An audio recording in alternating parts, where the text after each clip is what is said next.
જામજોધપુર નગરપાલિકા ચૂંટણીમાં 28માંથી 27 બેઠક પર ભાજપનો ભવ્ય વિજય।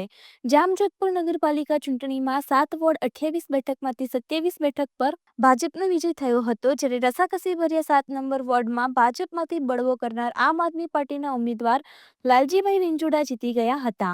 એક સમયે વિરોધ વંટોળ, અસંતુષ્ટોની નારાજગી, ભ્રષ્ટાચારના બૂમબરાડા વચ્ચે નગરપાલિકામાં જીત માટેની બેઠકો જીતવી મુશ્કેલ હતી, પણ ભાજપમાં વળેલ કોંગ્રેસના પૂર્વ ધારાસભ્ય સક્રિય રીતે પ્રચાર પ્રસારમાં જોડાઈ કમાન સંભાળી હતી અને દરેક વોર્ડમાં રેલીઓમાં જોડાઈ સભા બેઠકો કરી દરેક ઉમેદવારોને મળી તેમની સાથે જીત માટેનું સંકલન કરી વ્યૂહરચના ગોઠવવામાં મહત્વનો ભાગ ભજવી ભાજપના જ્વલંત વિજયમાં સહભાગી થયા અને નગરપાલિકા ભાજપે કબજે કરી હતી।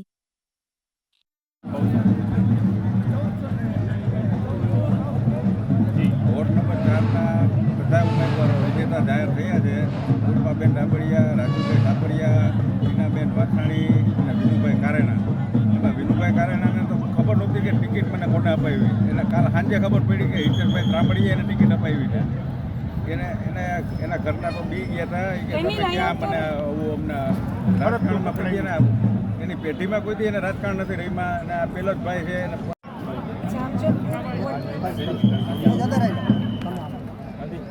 જામજોધપુર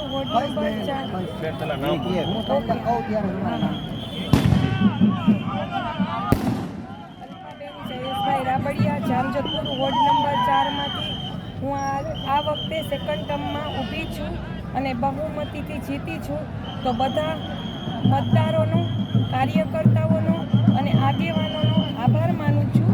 બીજી વખત મને સિલેક્ટ કરી વિશ્વાસ મૂકીને મારા ઉપર 1008 મતથી હું જીતી છું। બસ સમાજને સારા કાર્યો કરીશું। શિક્ષણ મંત્રી હતી ગયા વખતે,